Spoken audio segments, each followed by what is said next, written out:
Silakan duduk. Shalom. Puji Tuhan, saudara-saudara, mari kita kembali membaca firman Tuhan di pagi hari ini, yang kita akan lihat di dalam dua bagian. Yang pertama, saudara-saudara, yaitu di dalam Filipi pasal 4 ayat yang ke-6 dan 1 Petrus pasal 5 ayat yang ke-7. Kita akan baca bersama-sama Filipi pasal yang ke-4 ayat yang ke-6. Kita baca demikian firman Tuhan. Janganlah hendaknya kamu khawatir tentang apapun juga, tetapi nyatakanlah dalam segala hal keinginanmu kepada Allah dalam doa dan permohonan dengan ucapan syukur. Lalu 1 Petrus pasal 5 ayat yang ke-7, demikian firman Tuhan. Serahkanlah segala kekhawatiranmu kepadanya, sebab Ia yang memelihara kamu. Amin. Saudara-saudara yang dikasihi oleh Tuhan, selama kita hidup di dalam dunia ini, kita akan selalu menghadapi yang namanya masalah, ketakutan, dan juga segala kekhawatiran di hidup ini. Belum lagi saudara-saudara, ditambah dengan iblis yang selalu membuat kita takut dan khawatir. Kenapa iblis berusaha membuat kita menjadi takut dan khawatir? Karena iblis ingin menghancurkan alasan dari Tuhan menciptakan manusia, yakni untuk bersyukur dan memuliakan Dia. Karena kekhawatiran di dalam hidup menghancurkan hati kita yang bersyukur kepada Allah. Orang yang takut dan orang yang khawatir, maka tentu dia tidak bisa bersyukur kepada Allah. Orang yang dipenuhi dengan ketakutan dan kekhawatiran hidup, tentunya dia tidak bisa melihat sisi yang baik dengan apa yang sedang Tuhan izinkan terjadi dalam hidup. Orang yang takut dan khawatir, dia tidak mampu melihat kuasa Tuhan yang bekerja di dalam masalah yang sedang dihadapi. Dan bukan hanya itu saudara-saudara, ketakutan dan kekhawatiran hidup juga adalah membunuh iman kita kepada Tuhan Yesus. Makanya saudara-saudara, Tuhan Yesus pernah memberikan perumpamaan mengenai seorang penabur yang menabur di 4 tempat. Dan salah satu tempat yang ditabur adalah di semadu. Ketika seorang penabur menabur benih di tengah-tengah semak duri, benih itu tumbuh tetapi dihimpit oleh semak duri. Akhirnya benih itu mati. Nah, saudara-saudaraku yang kekasih dalam Tuhan, semak duri itu digambarkan kekhawatiran hidup. Kekhawatiran itu ibarat semak duri yang menghimpit, yang menghancurkan, yang membunuh benih-benih iman. Nah, itu sebabnya saudara-saudara yang dikasihi oleh Tuhan, firman Tuhan yang tadi kita bacakan dikatakan, janganlah kamu khawatir tentang apapun juga. Firman Tuhan mengingatkan kepada kita untuk kita sebagai orang percaya, kita sebagai anak-anak Tuhan, dilarang untuk kita hidup di dalam kekhawatiran.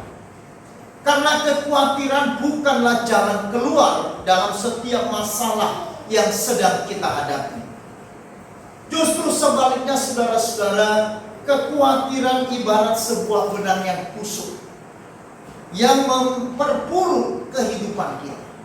Kekhawatiran ibarat sesuatu adonan yang justru menghancurkan apa yang sedang kita lakukan. Nah, oleh karena itu saudara-saudara yang dikasihi oleh Tuhan, kedamaian bukan ketika tidak ada masalah. Kedamaian adalah ketika Tuhan hadir saat kita berada di dalam. Amin. Saya ulangi saudara-saudara. Kedamaian bukan ketika tidak ada masalah. Tetapi kedamaian adalah ketika Tuhan hadir saat kita berada di dalam. Banyak orang berpikir saudara-saudara bahwa hidupnya akan tenang, hidupnya akan damai, hidupnya akan bahagia kalau semua masalah sudah tidak ada lagi dalam hidup. Banyak orang berpikir bahwa hidupnya akan merasa senang ketika tidak ada lagi ketakutan, kekhawatiran, pergumulan-pergumulan yang ada dalam hidup. Saudara, saya mau katakan itu justru bukan pemahaman yang benar. Tuhan tidak mengajarkan kita bahwa hidup ini bebas dari masalah.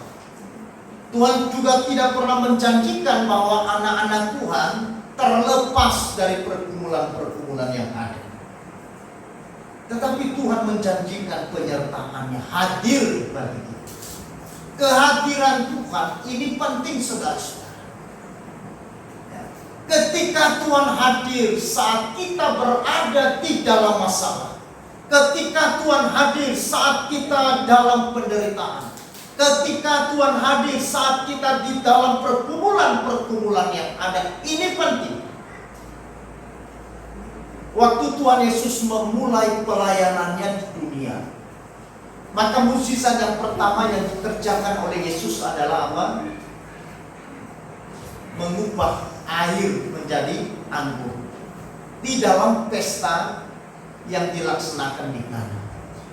Nah, saudara-saudara, di dalam Yohanes pasal 2 ayat yang ketiga dikatakan Yesus pun diundang hadir dalam pesta ini. Kehadiran Yesus di dalam pesta itu justru memberikan jalan keluar bagi masalah yang sedang dihadapi oleh keluarga yang sedang melangsungkan pesta. Saudara tentu tahu peristiwa pernikahan di Kana, di mana mereka kehabisan anggur dan hampir separuh dari undangan belum minum anggur. Ini bagi tuan rumah adalah sesuatu yang sangat memalukan sekali. Tetapi waktu itu mereka tidak tahu harus berbuat apa. Kalaupun mereka pergi mencari anggur sebanyak itu, mungkin mustahil bagi mereka untuk melakukannya. Karena para tetamu sudah hadir di tempat. Anggur telah dihidangkan dan sebagian orang telah meminum, tetapi separuhnya tidak. Ini masalah yang besar, saudara-saudara. Seandainya saudara mengundang orang dalam sebuah pesta yang saudara laksanakan, lalu kemudian undangan-undangan itu ada yang makan setengah dan ada yang tidak makan setengah. Bukankah ini masalah yang besar? Mereka tidak tahu harus berbuat apa lagi dalam masalah ini. Tetapi ayat yang ketiga tadi mengatakan, karena Yesus diundang hadir. Kehadiran Yesus di tengah-tengah masalah yang sedang dihadapi oleh keluarga yang sedang menikah di Kana, memberikan jalan keluar.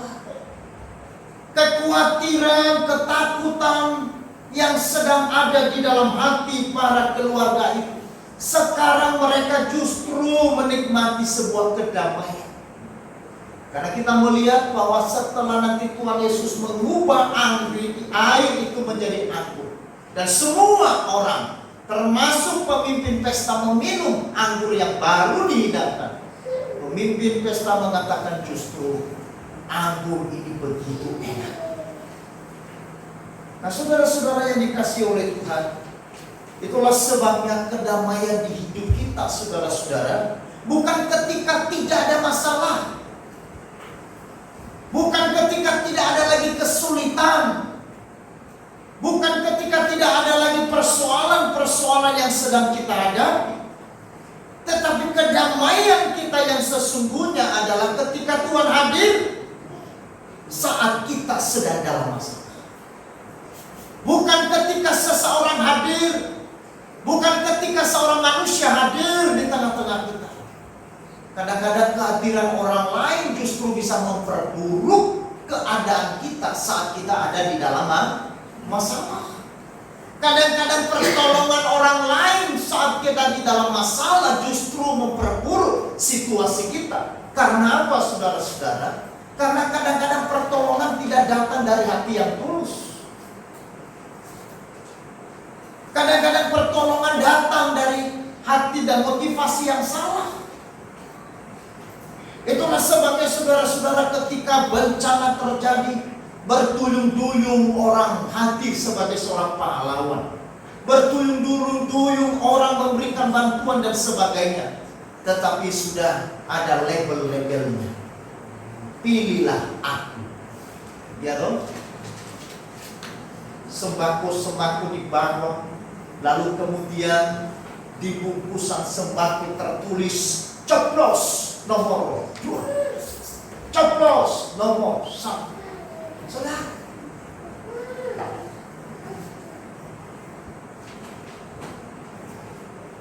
tapi hari ini saudara, kedamaian hidup kita ada ketika Tuhan hadir. Amin. Pastikan Tuhan hadir saat kita sedang di dalam masalah. Pastikan Tuhan hadir saat kita sedang di dalam pergumulan, dalam kesulitan, dalam sakit penyakit, dan di dalam segala hal. Karena Dialah jawaban. Tuhan mengerti semua permasalahan hidup yang kita hadapi, saudara-saudara. Kalau kita merasa sudah tidak sanggup, tetaplah bertahan dan jangan putus asa. Lalu apa yang harus kita lakukan di dalam firman Tuhan tadi mengatakan, nyatakanlah semuanya itu kepada Tuhan dalam permohonan kita melalui doa. Ketika kita sudah tidak sanggup menghadapi kehidupan yang penuh dengan pergumulan dan persoalan, ketika kita hampir menyerah dengan beban dan pergumulan yang ada, tetaplah bertahan. Jangan putus asa. Paulus katakan di dalam Filipi pasal 4 ayat yang ke-6 tadi, nyatakanlah semuanya itu kepada Tuhan melalui doa. Ada banyak kisah nyata yang membuktikan bahwa kekuatan doa itu ada. Pertolongan Tuhan itu nyata dan kemuliaan Allah itu luar biasa, saudara-saudara. Termasuk dengan apa yang dialami sendiri oleh Paulus ketika dia dimasukkan di dalam penjara di Filipi. Pada saat itu Paulus dan Silas kira-kira tengah malam mereka berdoa dan kemudian memuji Tuhan dengan keras. Dan semua orang di dalam penjara itu mendengar doa dan pujian mereka. Apa yang terjadi, saudara-saudara? Pintu-pintu penjara terbuka. Dan bukan hanya itu, tetapi kepala penjara itu pun diselamatkan oleh Tuhan. Amin. Saudara-saudara, itulah kekuatan doa bagi orang yang percaya. Itulah kuasa doa yang dimiliki oleh orang percaya. Maka itu sebabnya saudara-saudara, waktu engkau sulit, waktu engkau menghadapi pergumulan, waktu engkau galau, waktu engkau gelisah, waktu engkau takut dan khawatir, jangan engkau nyatakan di Facebook, jangan engkau nyatakan itu di Instagrammu, di WA, dengan muka yang galau. Tidak perlu. Tidak perlu engkau posting bahwa engkau sedang galau dan takut dan khawatir kepada dunia karena medsos. Tidak menjawab dan tidak membuat engkau damai, bahkan justru memperkeruh hidupmu.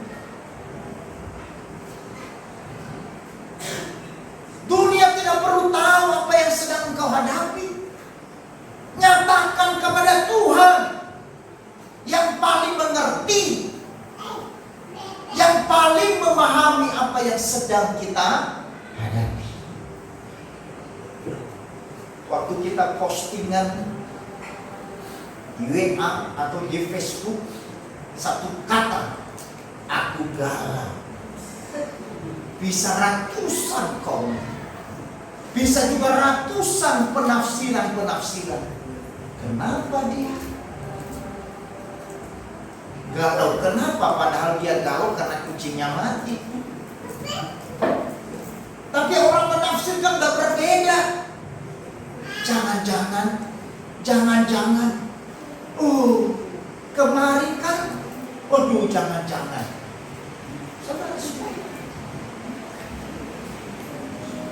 Paulus katakan, nyatakanlah semuanya itu di dalam doa.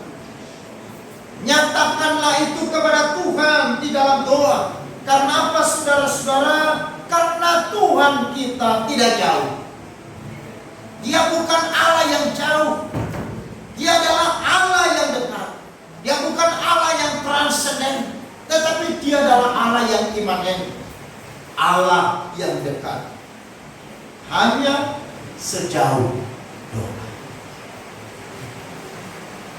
Hanya sejauh doa. Jadi kalau saudara tanya di mana Tuhan, hanya sejauh doa. Tuhan dekat. Bahkan bukan hanya dekat, dia ada di dalam kita. Tinggal persoalannya, kita telah menyatakan segala kekhawatiran kita kepada Tuhan. Kita telah menyampaikan dan menyerahkan sepenuhnya segala pergumulan yang kita hadapi kepada Tuhan. Atau kata bijak berkata, jika engkau berdoa pada saat kesulitan, doa itu akan meringankan beban dan membuat hatimu lebih tenang.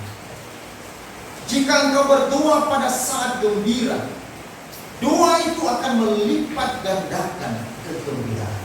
Amin. Doa adalah kekuatan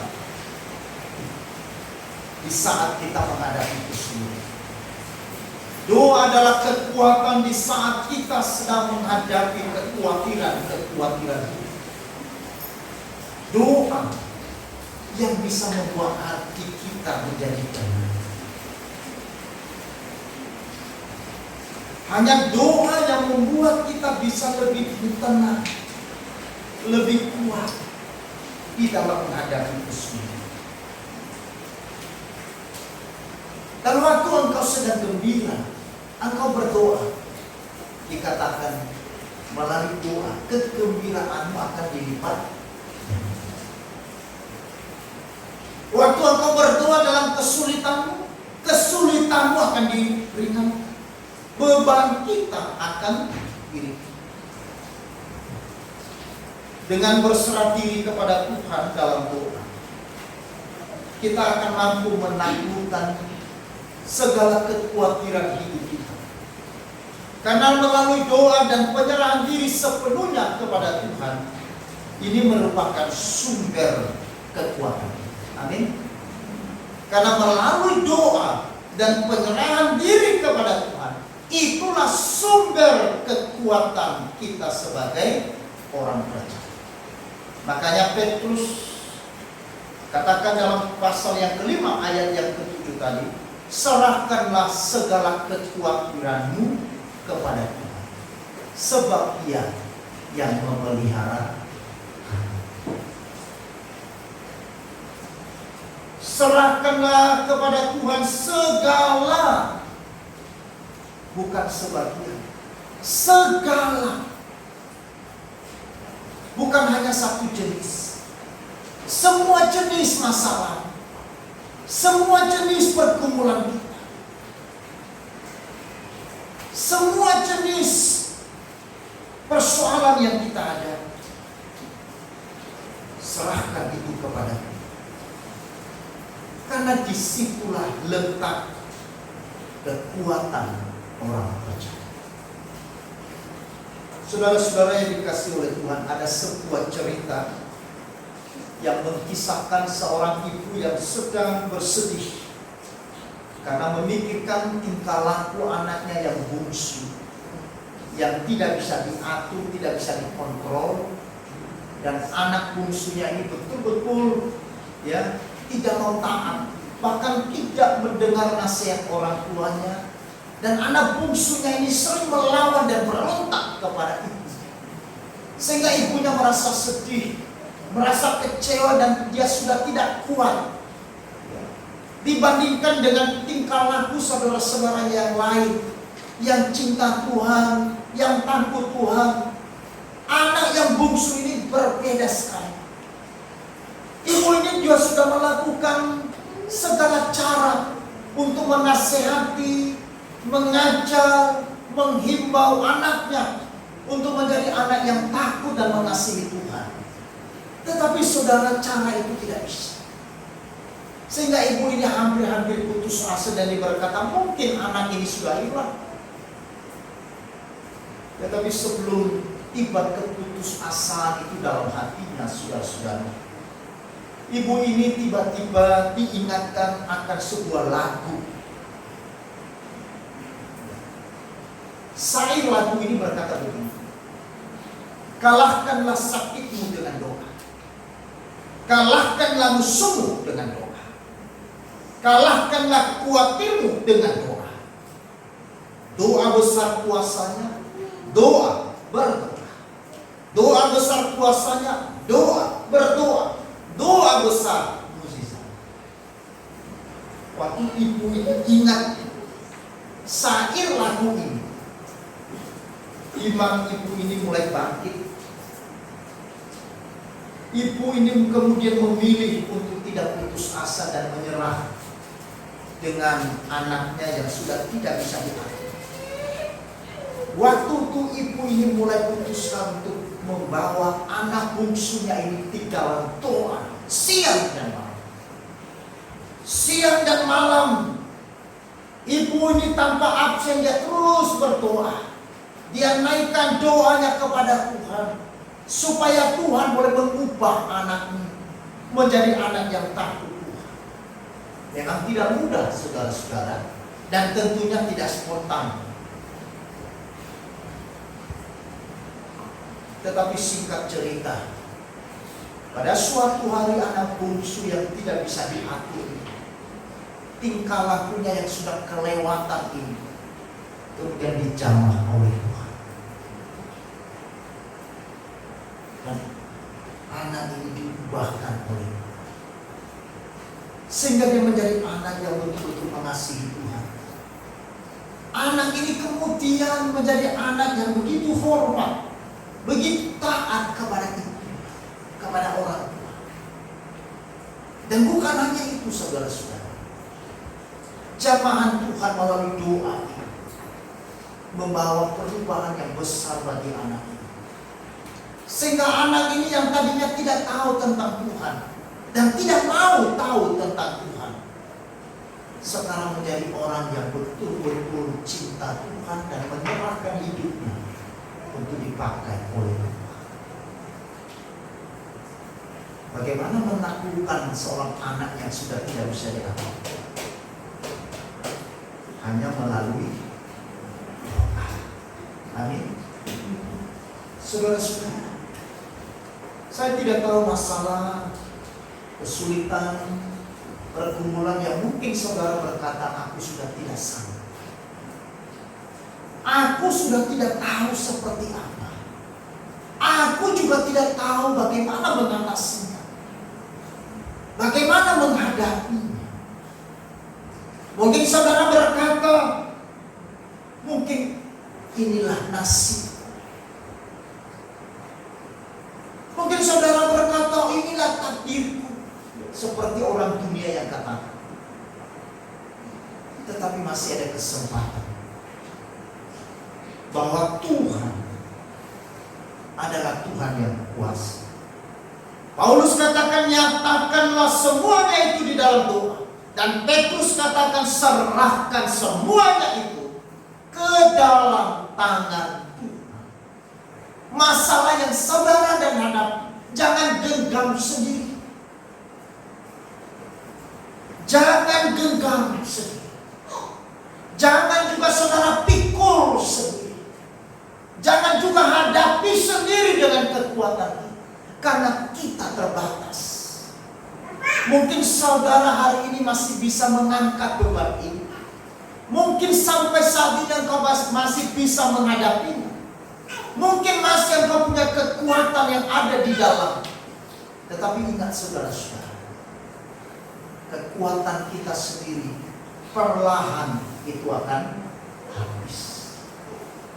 Perlahan kekuatan kita akan berkurang. Dan akhirnya kita tidak berdaya lagi. Oleh karenanya saudara-saudara, nyatakanlah itu di dalam doa. Karena Tuhanlah sumber kekuatan kita yang tidak pernah berkurang dalam hidup kita. Kekuatan Tuhan di dalam doa adalah sebuah kekuatan dan kuasa yang besar yang memampukan saudara dan saya boleh berdiri dengan tegak. Minggu yang lalu saya sudah mengatakan, orang yang sering berlutut di dalam doa adalah seorang yang mampu berdiri menghadapi apapun. Amin. Orang yang sering berlutut di hadapan Tuhan, dia adalah orang yang mampu berdiri menghadapi apapun. Saudara sering berlutut atau hanya berdiri saja? Berlutut di hadapan Tuhan di dalam doa ini penting, karena itulah energi kita, energi orang percaya, energi iman kita, yaitu Tuhan. Saudara-saudara yang dikasihi oleh Tuhan,